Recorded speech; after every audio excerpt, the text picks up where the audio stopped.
दोस्तों, आज की हमारी कहानी एक ऐसे कल्ट के बारे में है जिसमें रहने वाले लोग एक अलग ही दुनिया में रहते हैं और उनका बाहरी दुनिया से कोई कनेक्शन नहीं है। बाहर की दुनिया में क्या चल रहा है इन लोगों को पता ही नहीं है। इस कल्ट को देखने पर हमें पता चलता है कि इस कल्ट के अंदर सभी महिलाएं हैं और बस एक ही मर्द है जो इन सभी महिलाओं का लीडर है। इस आदमी का नाम शेफर्ड है और इस कल्ट की सभी महिलाएं शेफर्ड को अपना भगवान मानती है, क्योंकि मुश्किल समय में शेफर्ड ने ही इन महिलाओं की मदद की थी। इस कल्ट की सभी महिलाएं दो ग्रुप में बंटी होती हैं, जिनमें आधी महिलाएं शेफर्ड की बीवियां हैं और आधी उसकी बेटियां। इन महिलाओं को बहुत ज्यादा डिसिप्लिन सिखाया जाता है ताकि कोई भी शेफर्ड की बात का इनकार न कर सके। महिलाओं को देखने पर पता चलता है कि उनकी लाइफ बहुत ही सिंपल है और इन्हें ऐसे ही रहना पसंद भी है, क्योंकि इन्हें शुरू से यही सब सिखाया गया है। इस कल्ट में रहने के बहुत सारे रूल्स भी थे जो शेफर्ड ने ही बनाए थे और उनको स्ट्रिक्टली फॉलो भी कराया जाता था। जैसे कि अगर इस कल्ट में कोई भी महिला बीमार हो जाती है तब उसे हॉस्पिटल जाने की परमिशन नहीं थी, बल्कि उसका यहीं पर रहकर इलाज किया जाता है। और इन महिलाओं को आपस में भी ज्यादा बात करने की परमिशन नहीं थी। अगर इन्हें कोई भी बात को कहना होता है तब ये उस बात को शेफर्ड से ही कह सकती हैं। इन महिलाओं को अपनी इस लाइफ से कोई परेशानी नहीं है, क्योंकि शेफर्ड से पहले इन महिलाओं ने इससे भी खराब जिंदगी को देखा है और इसलिए इनको लगता है कि शेफर्ड ही इनको एक अच्छी जिंदगी दे सकता है। अब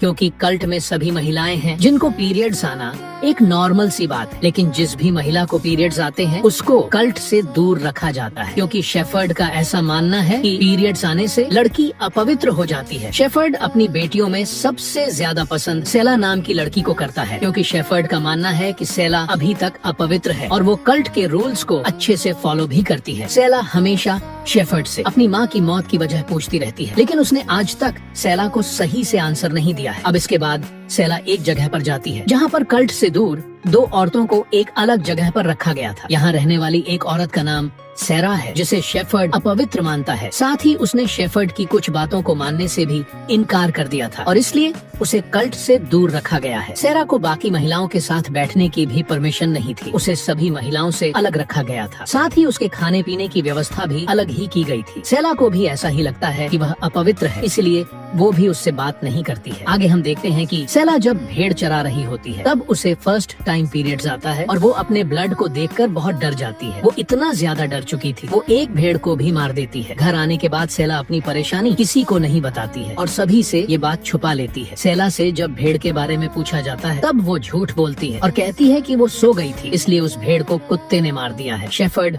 उससे कुछ नहीं कहता है, क्योंकि वो अपनी बेटियों में सबसे ज्यादा प्यार उसी को करता है। रात को यहाँ पर पुलिस आती है और वह शेफर्ड को वार्न करने लगती है कि तुमने इस जगह पर कब्जा किया हुआ है और अगर तुम इस जगह को छोड़कर नहीं जाते हो तब हम सभी को अरेस्ट कर लेंगे। अगली सुबह शेफर्ड अपनी पत्नी और बेटियों को यह बात बताने लगता है कि हमें इस जगह को छोड़कर किसी दूसरी जगह पर जाना होगा, क्योंकि इस दुनिया के लोग हमें शांति से जीने नहीं देंगे। जिस तरह से हम इस जगह पर आए थे उसी तरह से हम किसी दूसरी जगह पर चले जाएंगे। ये सुनने के बाद सभी महिलाएं बहुत खुश होती हैं, पर सेला इस बात से खुश नहीं थी, क्योंकि जब से उसको उसका पहला पीरियड आया है तब से वह काफी उदास रहने लगी और इसी बारे में सोचती रहती है कि आखिर उसके साथ ये क्या हो रहा है। साथ ही शेफर्ड उसे उसकी माँ की मौत के बारे में कोई भी बात बताना नहीं चाहता, इसलिए अब उसे शेफर्ड के ऊपर शक होने लगा था। अगली सुबह ये सभी लोग इस कल्ट को छोड़कर किसी दूसरी जगह की तलाश में निकल जाते हैं। रास्ते में इन्हें एक एबंडेंट घर दिखाई देता है, इसलिए सभी महिलाएं इस घर में रात बिताने का फैसला करती है। लेकिन शेफर्ड जब उस घर को देखता है तब वो उस घर में रुकने से मना कर देता है। वो उनसे कहता है कि यह घर हमारे लायक नहीं है, इसलिए हमें किसी दूसरी जगह पर जाना होगा। अब क्योंकि शेफर्ड की बात कोई टाल नहीं सकता है, इसलिए महिलाओं को उसकी बात माननी पड़ती है और यह लोग आगे जाकर एक जगह पर टेंट लगा लेते हैं। जब सभी महिलाएं आपस में बैठकर बातें कर रही थी तब एक महिला को सेला के पीरियड के बारे में पता चल जाता है और वो यह बात सभी को बता देती है और इसलिए आप सेला को भी सेरा के पास भेज दिया जाता है, क्योंकि वो भी सेरा की तरह अपवित्र हो चुकी। लेकिन सेरा के पास जाने के बाद उसे वो सारी बातें पता चल जाती जो उसे आज तक नहीं बताई गई थी। सेरा उसे बताती है कि जब तुम्हारी माँ ने तुम्हें जन्म दिया था तब उसे इन्फेक्शन हो गया था और उसे अस्पताल ले जाने की जरूरत थी, लेकिन कल्ट के ऐसे रूल्स थे कि बीमार इंसान को हॉस्पिटल नहीं ले जाया जाएगा और इसीलिए उसकी मौत हो गई। यानी तुम्हारी माँ की मौत का जिम्मेदार सिर्फ शेफर्ड ही है। सेला उससे पूछता है कि आखिर तुम इस जगह को छोड़कर गई क्यों नहीं? तब सेरा उससे कहती है कि मेरा इस दुनिया में कोई नहीं है, इसलिए मैं इस जगह को छोड़कर कहाँ जाऊंगी। सेला उससे पूछता है कि आखिर तुम्हें बाकी महिलाओं से अलग क्यों रखा गया है। तब वो उससे कहती है कि मुझे शेफर्ड की सच्चाई पता चल चुकी है, इसलिए मुझे बाकी महिलाओं से अलग रखा गया है ताकि मैं शेफर्ड की सच्चाई किसी और को ना बता सकूं। सेरा उसे बताती है कि तुम्हें यहाँ पर इसलिए भेजा गया है क्योंकि शेफर्ड तुम पर बहुत यकीन है। वो जानता है कि तुम मेरी बातों पर यकीन नहीं करो, लेकिन सेला को तो शेफर्ड के ऊपर पहले ही भरोसा नहीं था, इसलिए उसे सेरा की बातों पर यकीन आ जाता है। अब ये लोग फिर से आगे बढ़ने लगते हैं, लेकिन सेला शेफर्ड की सच्चाई किसी को नहीं बताती क्योंकि वो जानती है कि सारी महिलाएं शेफर्ड को अपना भगवान मानती हैं और वो उसकी बात पर यकीन नहीं करेंगे। रास्ते में चलते समय एक एड्रियल नाम की महिला के पेट में दर्द होने लगता है क्योंकि वो प्रेग्नेंट थी और उसकी डिलीवरी का समय आ चुका था, पर ये डिलीवरी के लिए सही जगह नहीं थी। लेकिन इस पर उसका कोई कंट्रोल नहीं था, पर उसे बहुत ज्यादा पेन होने लगता है, इसलिए कल्ट की कुछ महिलाएं मिलकर उसकी डिलीवरी में मदद करती हैं और वो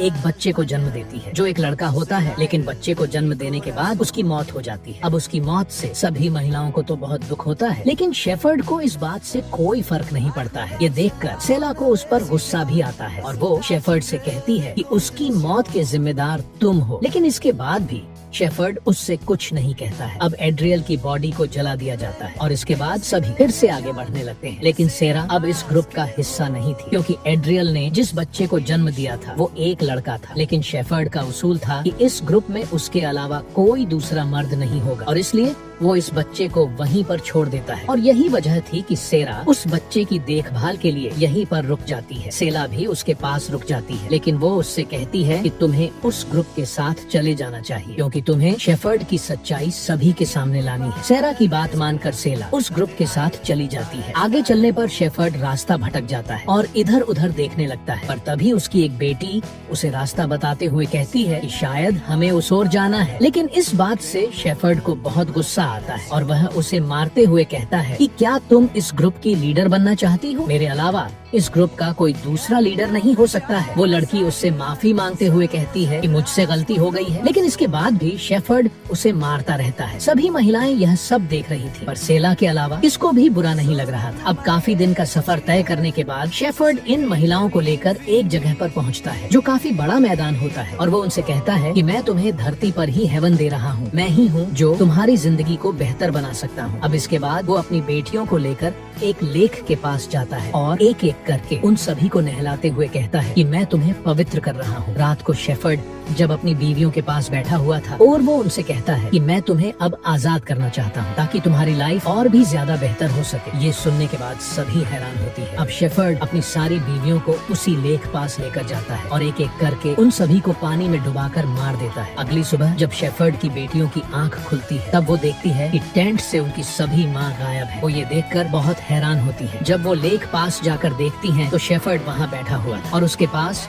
उनकी माँ के कपड़े पड़े हुए थे। वो शेफर्ड से अपनी माँ के बारे में पूछने लगती है कि आखिर हमारी माँ कहाँ गई है। तब वो उन्हें बताता है कि मैं उन्हें एक बेहतर लाइफ दे चुका हूँ और आज से तुम सब लड़कियाँ ही मेरी वाइफ बनोगी और वो सब कुछ करोगी जो बीवियाँ करती हैं। वो सेला से कहता है कि तुम मेरी फेवरेट वाइफ बनोगी और इन सभी लड़कियों को लीड भी करोगी। और सेला शेफर्ड के पास आती है और उससे कहती है कि मुझे तुम्हारी वाइफ नहीं बनना और न ही मुझे तुम्हारी किसी मेहरबानी की जरूरत है। ये सुनने के बाद शेफर्ड को सेला पर बहुत गुस्सा आता है। वो उसके थप्पड़ मार देता है। अब सेला भी अपने गुस्से पर कंट्रोल नहीं कर पाती और वो भी उसके थप्पड़ मार देती है। आगे हम देखते हैं कि पुलिस वाले जब उस लेक पास आते हैं तब यहाँ पर उन्हें उन महिलाओं की डेड बॉडीज मिलती हैं और उनके साथ ही शेफर्ड की डेड बॉडी भी पड़ी हुई थी। इसका मतलब यह था कि शेफर्ड की बेटियों ने मिलकर ही उसे मार दिया है। दरअसल शेफर्ड एक साइको होता है जो महिलाओं को अपने पास सिर्फ अपनी जरूरत पूरी करने के लिए रखता था और यही वजह थी जब वो महिलाएं प्रेग्नेंट होकर किसी लड़के को जन्म देती थी तब वो उस बच्चे को कल्ट से निकालकर कहीं दूर छोड़ दिया करता था और अगर कोई लड़की पैदा होती थी तब उसे कल्ट में ही अपने साथ रखता था ताकि वो बड़ी होकर उसकी बीवी बन सके।